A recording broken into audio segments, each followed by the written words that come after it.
o São Paulo vencedor do Clássico, o Boca está de olho no Zubeldia, e o Zubeldia foi Esquece. criticado porque não ganhou de 7-0 do Corinthians e tal. Que pé tá essa história aí?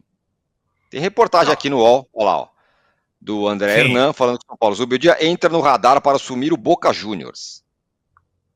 ele não está entre principais opções não para suceder o Diego Martins. Não, o Riquelme, que é um personagem como se fosse hoje o dono, o Eurico Miranda do Boca, sendo que ele foi um baita jogador. O Eurico Miranda não chutou uma bola na vida, pelo que consta.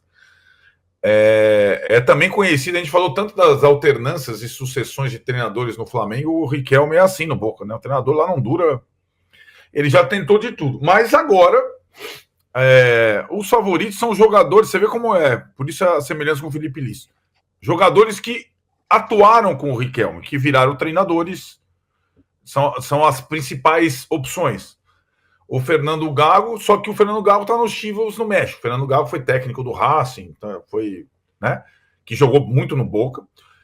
E o Esqueloto, que foi companheiro do Riquelme naqueles tempos áureos. Tal. São os principais nomes na sucessão. O Zubeldia talvez faça parte aí de uma daquelas listas grandes, tal, mas o foco do Riquelme, até por conta da aceitação da torcida do Boca, né? Que idolatrava o Esqueloto e o Fernando Gago, etc. e tal, são esses treinadores. Mas que o Zubeldia é um técnico que tem muito mercado na América do Sul, ele tem, né, Tirone? Teve aquela sondagem da seleção equatoriana. Ele é um técnico jovem, promissor, que já tem algumas conquistas importantes. E o trabalho dele no São Paulo está sendo olhado também, né? O São Paulo fez uma boa Libertadores. Foi eliminado nos pênaltis. O Zubeldia não perdeu nenhum jogo na Libertadores. O São Paulo está em quinto no Brasileiro. O elenco do São Paulo não é nada disso, velho. E o trabalho dele é bom. Talvez não seja para as internas do São Paulo, lá, né? Que os caras acham que talvez o Rinos Michel possa aparecer aí e tal. Mas eu acho que esse interesse do Boca não é exatamente um interesse. Pode se tornar o interesse se as opções A, B, C, D foram caindo a partir dos contatos do Riquelme. Né? Hoje o Fernando Gago e o Esqueloto são os favoritos na lista do homem.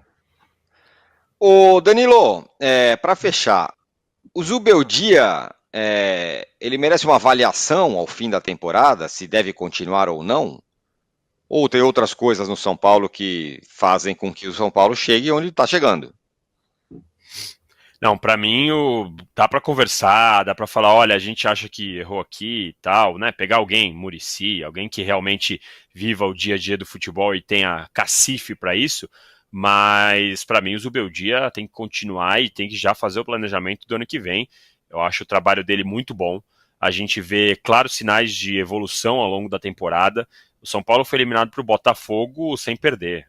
O Botafogo hoje é muito forte, a janela que fez e tudo aquilo que a gente sempre fala.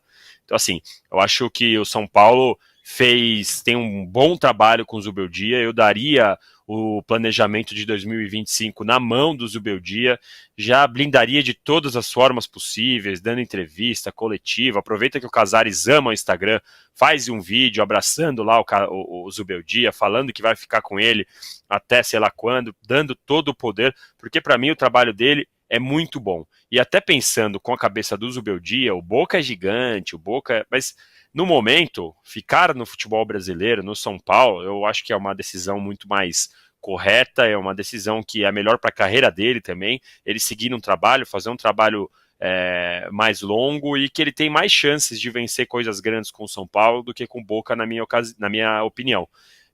E pelo lado do São Paulo, eu já estaria assim, dando todo o planejamento, falando para ele, olha, a gente vai ter tantos milhões aqui, quem você quer contratar, onde a gente vai, qual da base você quer subir, quem você quer mandar embora, já iniciar o planejamento para usar o exemplo de outros times, como a gente sempre fala, que tem trabalho de longo prazo. Não vou nem citar o Palmeiras aqui para não falar que eu sou clubista, vou falar do Fortaleza. como o Vojvoda, fazendo planejamento, trabalhando a longo prazo, e que tem um orçamento infinitamente inferior ao São Paulo, muito inferior, e que faz um trabalho excelente. Eu acho que o São Paulo, com o Zubeldia, tem tudo para fazer um 2025 ainda melhor do que foi 2024. Quero falar agora sobre o São Paulo, assunto sério. O atacante Henrique, 17 anos de idade, tratado como um dos fenômenos da base, promovido ao time principal já há alguns meses, vive um impasse. O contrato dele se encerra em 31 de dezembro do ano que vem, ou seja, a partir de julho ele pode assinar um pré-contrato. Na manhã dessa terça-feira, conversei com um dos representantes do jogador e ele contou que o São Paulo está empurrando com a barriga no processo de renovação do contrato. A estratégia tricolor é esperar até 9 de novembro para que possa assinar o contrato.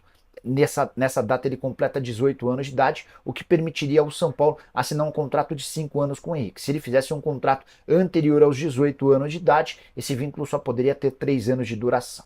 O grande problema é que o Henrique ganha só R$7 mil por mês. É de longe o menor salário do elenco profissional do tricolor. E esse jogador tem sido alvo de assédios de fora. O PSV da Holanda, o Shakhtar Donetsk da Ucrânia e um time árabe já demonstraram a intenção de contratá-lo sem a participação do São Paulo. A ideia era colocar um dinheiro na mão do jogador agora para que ele esperasse até julho do ano que vem e em julho assinasse um pré-contrato, se mudando de graça em dezembro do próximo ano. Importante lembrar que com esse salário de R$7 mil, o São Paulo também corre o risco de perdê-lo para clubes brasileiros. A multa rescisória no futebol nacional é calculada pelo salário vezes 2 mil, o que daria mais ou menos R$14 milhões. Mas, segundo o staff do jogador, por conta da proximidade do fim do contrato, seria possível para um clube brasileiro tirar o Henrique do São Paulo hoje por algo na casa dos R$9 milhões. Nicola, mas quem vai pagar R$9 milhões por um jogador de 17 anos que praticamente não jogou profissionalmente? Parece ser algo simples, especialmente porque haveria a possibilidade de propostas da Europa no futuro não tão distante por cifras bem superiores. Sobre o tricolor, importante contar que o Wagner Ribeiro é quem representa esse jogador. O Wagner procurou recentemente o São Paulo pedindo o aumento, alegando que esses R$7 mil não são suficientes nem para as despesas básicas, como o aluguel e os custos que ele tem. O São Paulo, segundo o Wagner Ribeiro, decidiu postergar essa negociação. Aguardemos cenas dos próximos capítulos. Acho uma situação preocupante, levando em consideração que esse menino é tratado como grande futuro, extremamente bom. O que se percebe é que ele não vai ter oportunidades enquanto esse contrato não for renovado.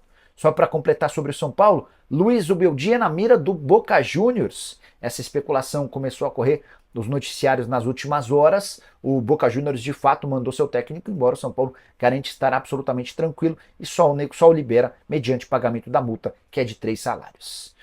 Bom, essa história tá dando o que falar, né? Não só os times envolvidos na Copa do Brasil, né? No caso o Vasco e o Corinthians, que foram até o STJD para reclamar da CBF dessa mudança de data, né? Ao invés do meio da semana, passa a ser Copa do Brasil no fim de semana, aí você tem brasileiro no meio da semana, que, né, o Flamengo teria os seus jogadores voltando das suas seleções, inclusive brasileira no caso, né?